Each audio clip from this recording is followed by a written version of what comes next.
terminar, nós daríamos então a palavra ao Dr. Rodrigo Oliveira Brisenho.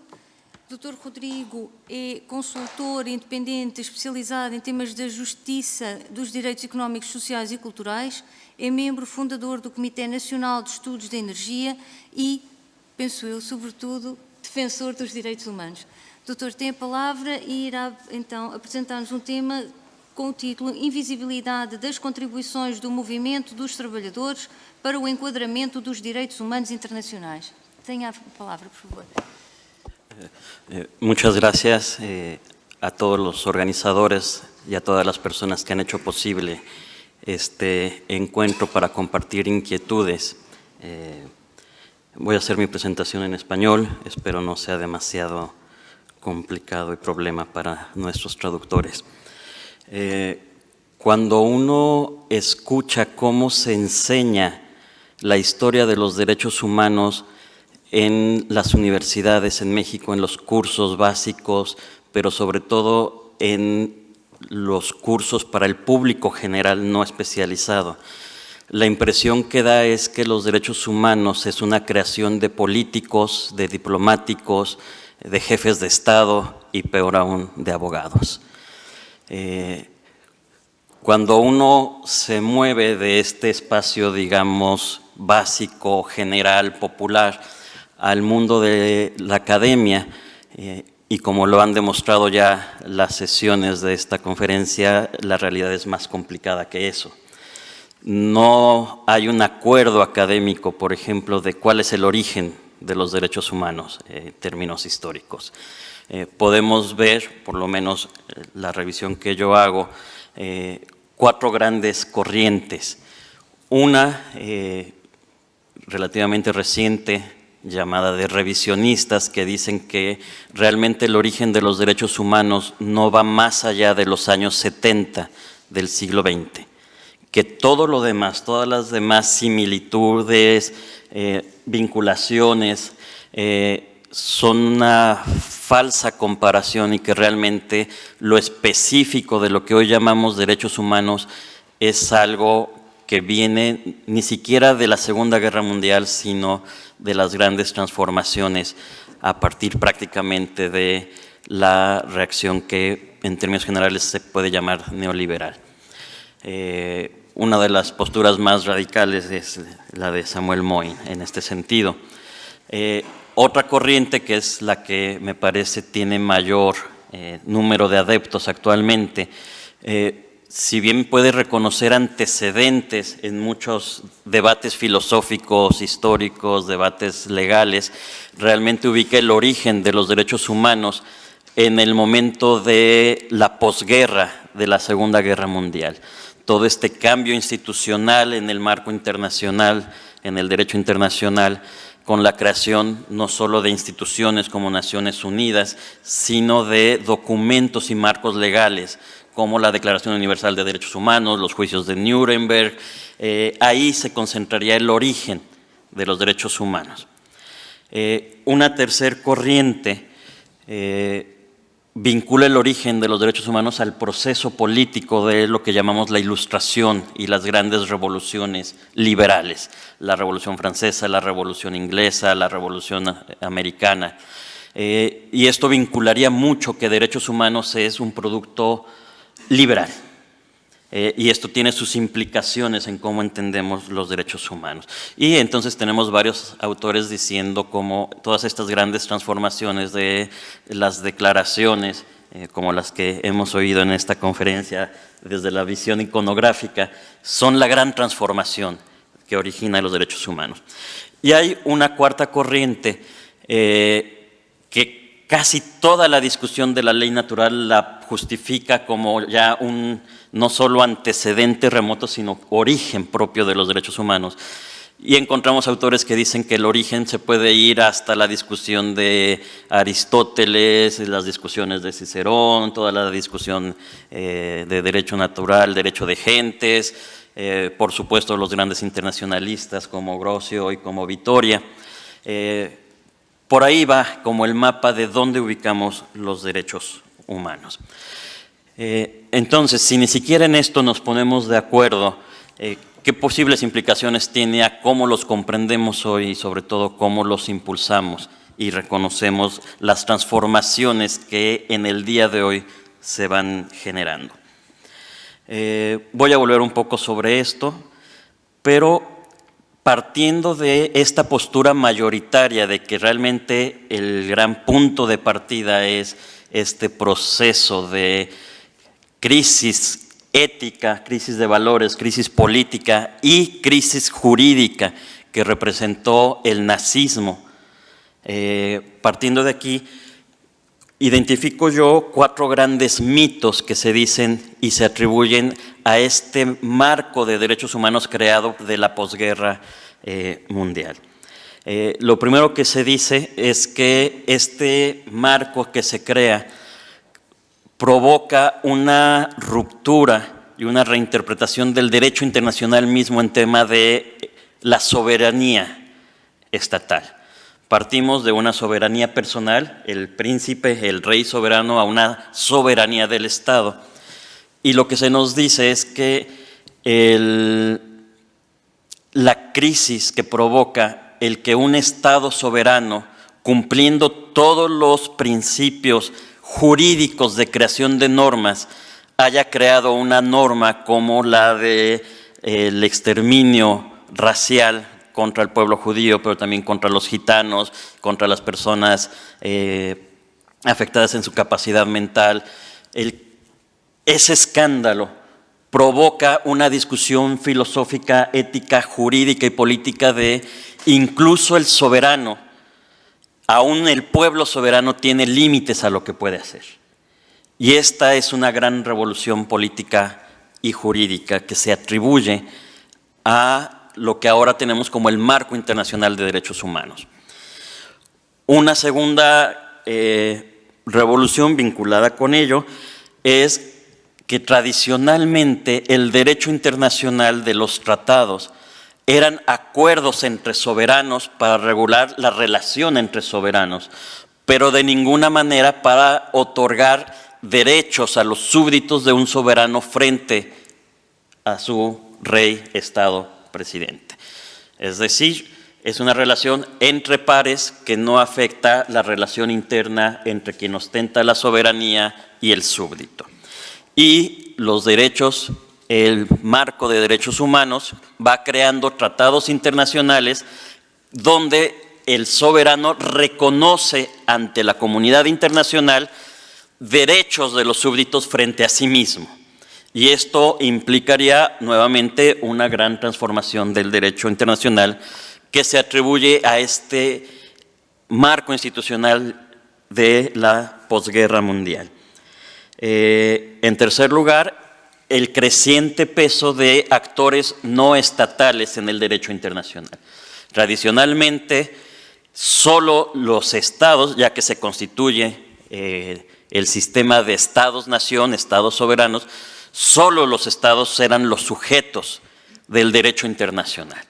Esa era la visión tradicional y va evolucionando la historia del derecho internacional para dar participación, dar voz y eventualmente dar niveles de decisión política y legal a actores no estatales. Esto, por supuesto, va vinculado a procesos económicos, políticos, de transformación de la sociedad y de una desestatilización o privatización de las funciones del Estado. Pero se le atribuye también a todo este mecanismo y esta arquitectura internacional de derechos humanos. Y en cuarto lugar, como una de las grandes valoraciones de lo que ha significado la creación de un sistema internacional de derechos humanos, es la creación de mecanismos internacionales de queja, donde un particular puede acudir a una instancia interestatal y, en la profundización de estos, a instancias supranacionales para denunciar a su soberano y obtener lo que, muy debatible, pero algunos llaman justicia internacional. Estas 4 afirmaciones yo las considero de alguna manera mitológicas, justamente en el sentido que cuando observamos la historia de la Organización Internacional del Trabajo, que es fundada muchísimo antes de toda esta construcción institucional internacional, ya están presentes. Por ejemplo, esta idea de crear un organismo interestatal para temas del trabajo a nivel del mundo ya es un principio, no un mero antecedente, sino ya es en la práctica una atenuación de la soberanía nacional de los estados que se comprometen a esta creación de la Organización Internacional del Trabajo. Es muy notorio que un organismo internacional para materia de trabajo, de regulación de los mercados laborales, es creado como un capítulo de un tratado de paz. Esto hay que tomarlo en consideración, es decir, al momento de crear el Tratado de Versalles para poner fin jurídicamente al conflicto conocido como la Primera Guerra Mundial, requieren los estados constituir un organismo interestatal que restringe la capacidad soberana de los estados a regular interiormente sus temas laborales. Entonces, aquí ya hay una transformación del clásico principio de soberanía absoluta en el año de 1919. Igualmente, en el tema de tratados que otorgan derechos a los ciudadanos frente a su gobierno, frente a su soberano, bueno, están todos los tratados justamente de esta Organización Internacional del Trabajo, donde se va estableciendo que los estados, si bien pueden adaptar estas obligaciones a sus condiciones nacionales, a su cultura jurídica, a su cultura organizativa, pero se ven ya restringidos en lo que pueden hacer su poder ejecutivo, su poder legislativo, especialmente en temas de cada uno de estos convenios. Y estos convenios efectivamente vienen desde el origen de la Organización Internacional del Trabajo. Es decir, desde los años 20 ya se está aplicando la creación de tratados internacionales que otorgan a los ciudadanos de un país derechos frente o que tiene que reconocer el poder público de sus propios estados.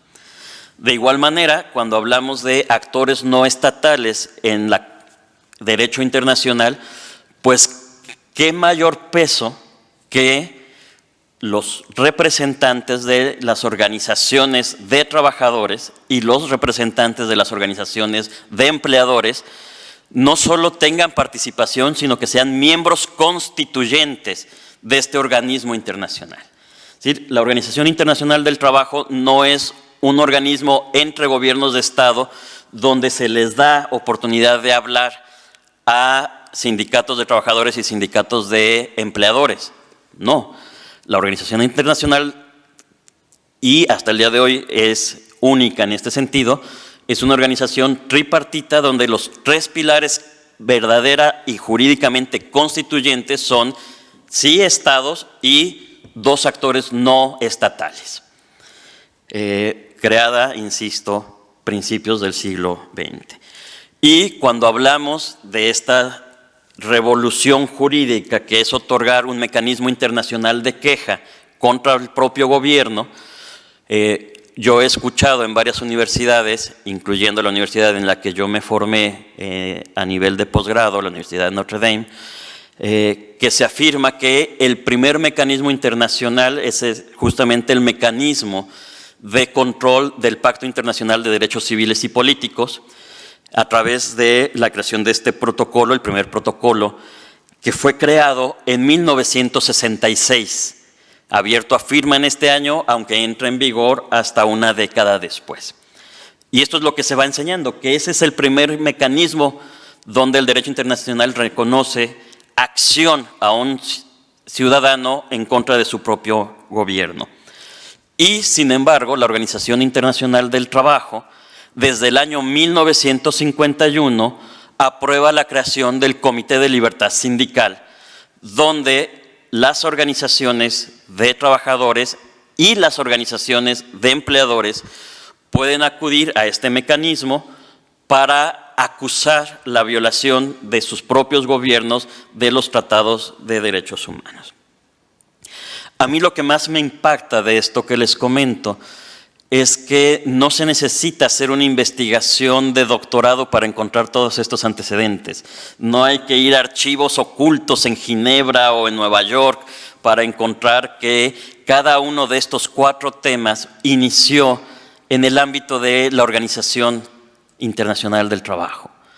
Y sin embargo, en muchos de los cursos y talleres y libros de historia de derechos humanos está completamente desaparecida esta evidencia. Y por eso es que yo me cuestiono qué es lo que ocurre aquí. ¿Cuál es el proceso político, social, jurídico que hace que algo que está a la vista de todos no aparezca y no esté a la vista cuando se habla de la historia de los derechos humanos? Recurro yo como un marco teórico a 2 autores. Uno, Ignacio Ellacuría, filósofo de historia, asesinado en El Salvador por el gobierno salvadoreño, que él va, a partir de la propuesta filosófica de Zubiri, va diciendo, es que cuando hablamos de derechos humanos necesitamos hacer un proceso epistemológico de historización. Es decir, derechos humanos no es algo neutral, como ya se mencionaba anteriormente, ni en términos éticos, ni en términos políticos, ni en términos jurídicos. Entonces necesitamos hacer todo un proceso de recuperación histórica crítica para ver cuáles son los intereses y el conflicto de intereses que genera la creación de cierta norma internacional o cierta norma nacional de derechos humanos. Y él lo que propone es que, desde su muy particular visión filosófica y creyente, porque él es ya creyente, que lo que se necesita es ver cuáles son las formas en que se oprime o se libera a los grupos empobrecidos de las sociedades. Y otro autor, Joaquín Herrera Flores, más cercano a nosotros, fallecido hace 3 o 4 años, él establece lo que llama un diamante ético de los derechos humanos. Dice, para comprender los derechos humanos necesitamos ver no solo las normas, que es la parte de institucionalización y formalización, sino la historia, la filosofía, los valores, las relaciones de producción entre los distintos grupos sociales. Y partiendo siempre de que la lucha de los derechos humanos inicia y se profundiza a partir de los movimientos de las víctimas. Y nos pide siempre mirar a las víctimas. ¿Qué pasa aquí si aplicamos este marco teórico? Resulta que todos estos avances en la Organización Internacional del Trabajo, si bien respaldados por la comunidad de diplomáticos, políticos, jefes de Estado, fue un impulso político de los movimientos obreros. Movimientos obreros que en la mayoría estaban vinculados a una visión política marxista, leninista, socialista en todo caso, que en mi opinión, y eso es lo que yo argumento, quedan entrampados en el conflicto de la Guerra Fría. Y es este entrampamiento donde el mundo se polariza entre la visión liberal, encabezada, digamos, por Estados Unidos, y la visión socialista, encabezada con la Unión Soviética, donde se da este divorcio entre el movimiento de derechos humanos en los países occidentales y el movimiento obrero.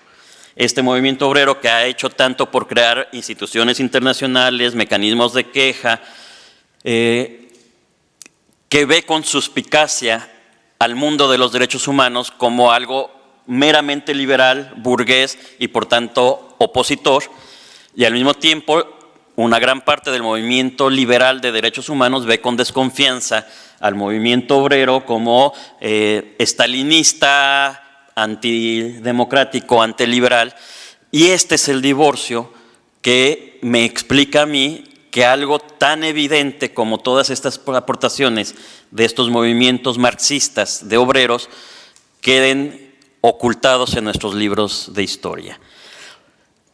¿Qué tiene que ver esto para nosotros?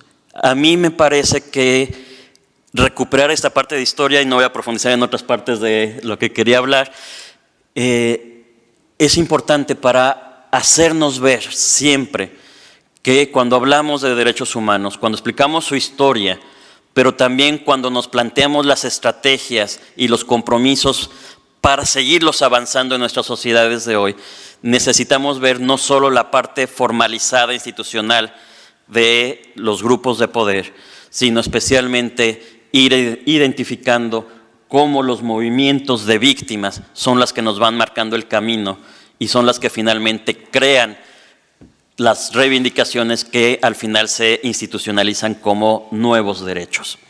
Les agradezco mucho la escucha.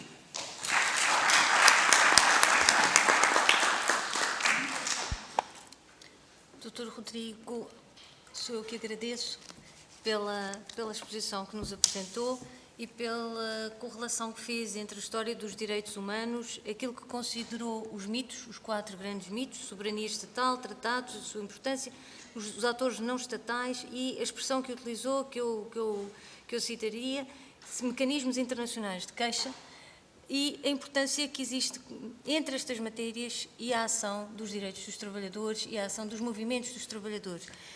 Por ora, eu daria então início ao debate. Estamos abertos.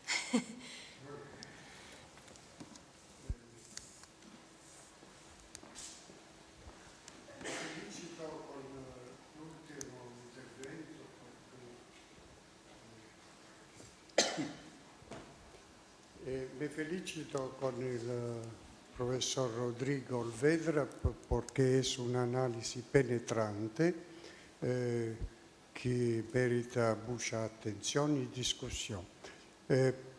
Però desea precisar que hay estudios que afirman que el movimiento obrero es la continuación de la función tribunicia que era propia del Estado romano. Mí mismo he escrito algo, pero hay otras obras. Ma principalmente io vorrei osservare che ora está cambiando todo. ¿Por qué no habemos un gobierno? No sabemos quién hay el poder. El poder es poder ocultos. Hay las bancas, la financia, ma chi es? L'organizzazione degli operai sta perdendo perché l'economia è a un punto di crisi, come è avvenuto noi in Italia, l'abbiamo visto più volte, nella quale si dice o accetti questo oppure io chiudo, vado altrove. Con la globalizzazione, la decolocalizzazione, abbiamo distrutto un sistema di difesa dei cittadini. Allora, su questo l'analisi è interessantissima, ma bisogna partire di là per ricostruire il presente e pensare al futuro. Io penso, però. Gracias.